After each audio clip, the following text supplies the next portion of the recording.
എല്ലാവർക്കും നമസ്കാരം. നമസ്കാരം. ഞാനൊരു സോറി പറയാൻ വേണ്ടിയിട്ടാണ് ഇങ്ങനെ ഒരു വീഡിയോ ചെയ്യുന്നത്. ഒടുവിൽ കുറ്റസമ്മതം നടത്തി അല്ലേ?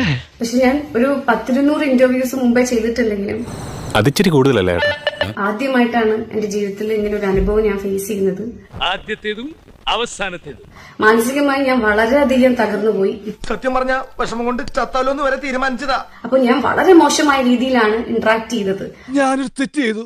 എന്റെ സന്തോഷത്തിന് ഇതിരിക്കട്ടെ. അത് നിങ്ങൾക്ക് എല്ലാവർക്കും വളരെയധികം വേദനിപ്പിച്ചു എന്ന് എനിക്കറിയാം. ഞാൻ വിചാരിച്ച പോലെ അല്ല നീ, അതൊക്കെ മേലെ. ഞാൻ ഒരു പോലീസിനെ സപ്പോർട്ട് ചെയ്യുന്നതോ, പക്ഷെ ആ ഒരു സമയത്ത് എനിക്ക് ഹാൻഡിൽ ചെയ്യാൻ പറ്റിയില്ല. ഞാൻ അവന്റെ അറിവില്ലായ്മ കൊണ്ടല്ലേ? ഇതിന് അറിവില്ലായ്മ എന്നല്ല പറയാ, അഹങ്കാരം. ചോദ്യം ചോദിക്കുന്ന ആ പെണ്ണിന് എത്ര വയസ്സുണ്ട്? അവളൊരു സ്ത്രീയല്ലേ? അവളെ ആരെങ്കിലും ഒളിഞ്ഞു നോക്കി കഴിഞ്ഞാൽ അവർക്ക് ഇഷ്ടപ്പെടുവോ? ഇതൊക്കെ ഓരോരുത്തരുടെ വിധിയാ. അതിനി നമ്മളായിട്ട് തടയാതിരുന്നാ മതി. എനിക്ക് എന്നോട് തന്നെ തോന്നാറുണ്ട്, എനിക്ക് തോന്നുന്നുണ്ട് ഞാൻ എന്താ പറഞ്ഞെന്നുള്ളത്. രണ്ടും കൂടി ഒരുമിച്ച് വേണ്ട. എടി തട്ടം പെണ്ണേ, എടി നല്ല കുടുംബത്തിൽ പറഞ്ഞൊരു കൊച്ചല്ലോടി നീ. പറ്റിപ്പോയി ചേട്ടായി.